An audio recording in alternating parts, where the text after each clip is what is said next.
Hello students. आज के इस वीडियो में हम हिस्ट्री चैप्टर 2 के 8 मार्क्स वाले इंपॉर्टेंट क्वेश्चंस और आंसर्स पर बात करेंगे। आज की वीडियो में मैं सिर्फ 8 मार्क्स वाले क्वेश्चंस ही डिस्कस करूंगा। बाकी जो 3 और 4 मार्क्स वाले क्वेश्चंस हैं उनका पीडीएफ आपको हमारे टेलीग्राम चैनल पर मिल जाएगा। मुझे पता है कि एग्जाम्स बहुत पास हैं और टाइम बहुत कम बचा है। इसी बात का ध्यान रखते हुए मेरी कोशिश है कि सिलेबस के हिसाब से सारे क्वेश्चंस जल्दी से कंप्लीट करवा दूं। इसलिए मैं लॉन्ग वीडियोस नहीं बना रहा हूं, बल्कि शॉर्ट वीडियोस के थ्रू ही आपको समझाने की कोशिश कर रहा हूं। इस वीडियो में हम सिर्फ 5 क्वेश्चंस कवर करेंगे, तो इसे ध्यान से देखिएगा और समझने की कोशिश करिएगा। आज मैं सिर्फ क्वेश्चन आंसर्स रीड करूंगा, क्योंकि चैप्टर्स के कॉन्सेप्ट्स मैंने पहले ही अच्छे से क्लियर कर दिए हैं। तो चलिए, बातें बहुत हो गई, आज का वीडियो शुरू करते हैं। ये रहा हमारा पहला सवाल।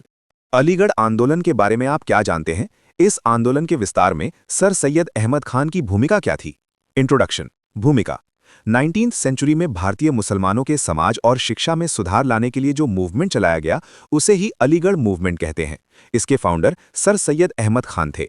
इसका मेन सेंटर अलीगढ़ था, इसलिए इसे ये नाम मिला। सर सैयद अहमद खान की भूमिका। रोल। मॉडर्न एजुकेशन पर जोर।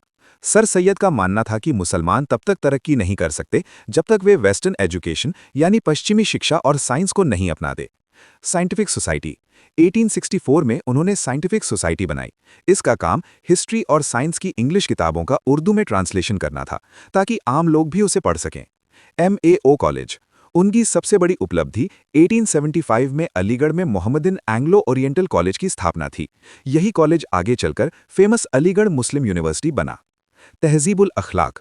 उन्होंने समाज की बुराइयों और अंधविश्वास को दूर करने के लिए तहजीबुल अखलाक नाम की एक मैगजीन शुरू की। Political view. उन्होंने मुसलमानों को पॉलिटिक्स और कांग्रेस से दूर रहने की सलाह दी और कहा कि अपना पूरा ध्यान एजुकेशन पर लगाओ। कंक्लूजन। निष्कर्ष। सर सैयद अहमद खान की सोच की वजह से ही मुस्लिम समाज पुरानी सोच से निकलकर मॉडर्न एरा में आ पाया। इस आंदोलन ने भारत में एक पढ़े लिखे मुस्लिम मिडिल क्लास को जन्म दिया। प्रश्न 2। मुस्लिम लीग की स्थापना कब और क्यों की गई थी? इसके उद्देश्यों का वर्णन कीजिए। उत्तर।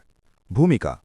ऑल इंडिया मुस्लिम लीग की स्थापना 30 दिसंबर 1906 को ढाका में नवाब सलीमुल्लाह खां के नेतृत्व में हुई थी। आगा खां इसके पहले प्रेसिडेंट यानी अध्यक्ष बने। स्थापना के कारण। कॉजेज। Divide and rule. अंग्रेज फूट डालो और राज करो की नीति पर चल रहे थे। वे मुसलमानों को कांग्रेस के खिलाफ खड़ा करना चाहते थे। शिमला डेप्यूटेशन। 1906 में आगा खां के नेतृत्व में मुस्लिम नेता वायसराय मिंटो से मिले। उन्हें वहां से अपनी अलग पार्टी बनाने का सपोर्ट मिला। कांग्रेस का डर। कुछ मुस्लिम नेताओं को लगता था कि कांग्रेस सिर्फ हिंदुओं की पार्टी है। Partition of Bengal. मुस्लिम नेता बंगाल विभाजन का समर्थन करना चाहते थे, जिसके लिए उन्हें एक मजबूत संगठन की जरूरत थी। उद्देश्य। ऑब्जेक्टिव्स। लॉयल्टी। ब्रिटिश सरकार के प्रति वफादारी रखना। Political rights. मुसलमानों के अधिकारों की रक्षा करना और सरकार के सामने अपनी मांगें रखना। पीस। दूसरे धर्मों के प्रति नफरत को बढ़ने से रोकना। हालांकि हकीकत में इसका उल्टा हुआ। निष्कर्ष। मुस्लिम लीग की स्थापना से ही भारत में अलगाववादी राजनीति की शुरुआत हुई, जिसने आगे चलकर पाकिस्तान की मांग को जन्म दिया। क्वेश्चन 3। भारतीय राष्ट्रीय कांग्रेस के उदय और विकास की प्रक्रिया का वर्णन कीजिए। आंसर। इंट्रोडक्शन। भूमिका। कांग्रेस का जन्म अचानक नहीं हुआ था। ये 19वीं सेंचुरी में लोगों के बीच जाग रही राजनीतिक समझ, पॉलिटिकल अवेयरनेस का नतीजा थी। इसका विकास 3 मेन स्टेप्स में हुआ। उदय के कारण। बैकग्राउंड। पुराने संगठन। कांग्रेस से पहले इंडियन एसोसिएशन जैसे छोटे छोटे ग्रुप्स बन चुके थे, जिन्होंने जमीन तैयार की। Ilbert bill controversy. इस विवाद ने भारतीयों को सिखाया कि अगर एक साथ मिलकर नहीं लड़ेंगे तो अधिकार नहीं मिलेंगे। National platform. A.O. ह्यूम ने महसूस किया कि अपनी बात रखने के लिए पूरे देश का एक मंच, प्लेटफॉर्म होना चाहिए। विकास के चरण। Phases of development. उदारवादी चरण, मॉडरेट फेज 1885 टू 1905। इसमें दादा भाई नौरोजी और गोखले जैसे नेता थे। वे अंग्रेजों पर भरोसा करते थे और प्यार से, कॉन्स्टिट्यूशनल मेथड से अपनी मांगें रखते थे। उग्रवादी चरण, एक्सट्रीमिस्ट फेज 1905 टू 1919। बंगाल विभाजन 1905 के बाद लाल बाल पाल का समय आया। अब मांग स्वराज बन गई और तरीका बहिष्कार का हो गया। गांधीवादी चरण, Gandhian phase 1919 to 1947। Gandhi ji के आने के बाद कांग्रेस एक जन आंदोलन, मास मूवमेंट बन गई। असहयोग और भारत छोड़ो आंदोलनों ने इसे गांव-गांव तक पहुंचा दिया। कंक्लूजन। निष्कर्ष। कांग्रेस कुछ पढ़े लिखे लोगों के ग्रुप के रूप में शुरू हुई थी, लेकिन 1947 तक ये दुनिया की सबसे बड़ी ताकत बन गई, जिसने अहिंसा से अंग्रेजों को हराया। क्वेश्चन 4।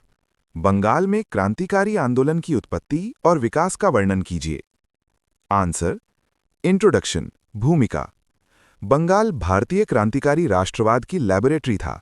यहाँ के युवाओं को समझ आ गया था कि सिर्फ शांति से आज़ादी नहीं मिलेगी, इसलिए उन्होंने गन्स और बॉम्ब्स का रास्ता चुना।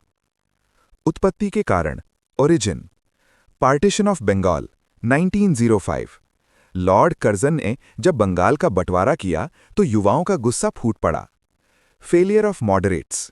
कांग्रेस के नरम दल के प्रार्थनाओं का अंग्रेजों पर कोई असर नहीं हो रहा था, जिससे युवा निराश थे। International influence. जापान और रूस की क्रांति ने भारतीय युवाओं को सिखाया कि हम भी अंग्रेजों को हरा सकते हैं। विकास, डेवलपमेंट। Secret societies. 1902 में अनुशीलन समिति और जुगांतर जैसे ग्रुप बने। यहां युवाओं को हथियार चलाने की ट्रेनिंग मिलती थी। लिटरेचर। आनंद मठ और भवानी मंदिर जैसी किताबों ने युवाओं में देश के लिए मरने मिटने का जोश भर दिया। एक्शन का दौर। 1908 खुदीराम बोस और प्रफुल्ल चाकी ने मुजफ्फरपुर के जज किंग्सफोर्ड को मारने की कोशिश की। मास्टरदा। 1930 सूर्यसेन मास्टरदा ने चिट्टागोंग आर्मरी रेड यानी चट्टगांव शस्त्रागार लूट को अंजाम दिया, जो बंगाल की सबसे बड़ी क्रांतिकारी घटना थी। कंक्लूजन, निष्कर्ष। बंगाल के क्रांतिकारियों ने वंदे मातरम गाते हुए फांसी के फंदे को चूमा। उनके इस सैक्रिफाइस ने पूरे देश में आज़ादी की आग लगा दी। ये रहा आपके आखिरी सवाल। क्वेश्चन 5। असहयोग आंदोलन के प्रमुख कार्यक्रमों और इसके महत्व की विवेचना कीजिए। इंट्रोडक्शन। 1920 में महात्मा गांधी ने नॉन कोऑपरेशन मूवमेंट शुरू किया। ये ब्रिटिश सरकार के खिलाफ भारत का पहला ऑल इंडिया मास मूवमेंट यानी जन आंदोलन था। प्रमुख कार्यक्रम, मेन प्रोग्राम्स। इस आंदोलन के दो हिस्से थे, एक मना करना, बॉयकॉट, और दूसरा कुछ नया बनाना, कंस्ट्रक्टिव। बॉयकॉट, बहिष्कार। स्टूडेंट्स ने सरकारी स्कूलों और कॉलेजों को छोड़ दिया। वकीलों ने कोर्ट्स का बॉयकॉट किया। सबसे बड़ा काम, विदेशी कपड़ों की होली जलाई गई और विदेशी सामान का बॉयकॉट किया गया। कंस्ट्रक्टिव वर्क, रचनात्मक कार्य। स्वदेशी, चरखा और खादी का प्रचार किया गया ताकि हम आत्मनिर्भर बने। नेशनल एजुकेशन, जामिया मिल्लिया और काशी विद्यापीठ जैसे अपने स्कूल कॉलेज खोले गए। हिंदू मुस्लिम यूनिटी, खिलाफत आंदोलन को साथ लेकर एकता बढ़ाई गई। इंपॉर्टेंस, महत्व। मास मूवमेंट, पहली बार कांग्रेस आम जनता यानी किसान, मजदूर, महिलाओं की पार्टी बनी। फियर गॉन, इसने भारतीयों के मन से अंग्रेजों और जेल का डर हमेशा के लिए निकाल दिया। इकोनॉमिक इंपैक्ट, विदेशी कपड़ों का इंपोर्ट आधा रह गया, जिससे अंग्रेजों को भारी नुकसान हुआ। कंक्लूजन, भले ही चौरी चौरा की हिंसा के कारण गांधी जी ने आंदोलन वापस ले लिया, लेकिन इसने आज़ादी की लड़ाई का रास्ता हमेशा के लिए बदल दिया। तो स्टूडेंट्स, ये थे आज के हिस्ट्री चैप्टर 2 के सबसे इंपॉर्टेंट 8 मार्क्स वाले क्वेश्चंस। जैसा मैंने वीडियो के शुरुआत में बताया था, 3 और 4 मार्क्स वाले क्वेश्चंस और इन सभी का PDF आपको हमारे टेलीग्राम चैनल पर मिल जाएगा। उसका लिंक नीचे डिस्क्रिप्शन में दिया हुआ है, तो उसे अभी ज्वाइन कर लें।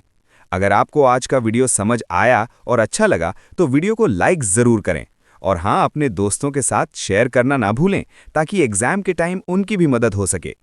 अगर आप चैनल पर नए हैं तो सब्सक्राइब कर लीजिए, क्योंकि एग्जाम तक मैं ऐसे ही इंपॉर्टेंट वीडियोस लाता रहूंगा।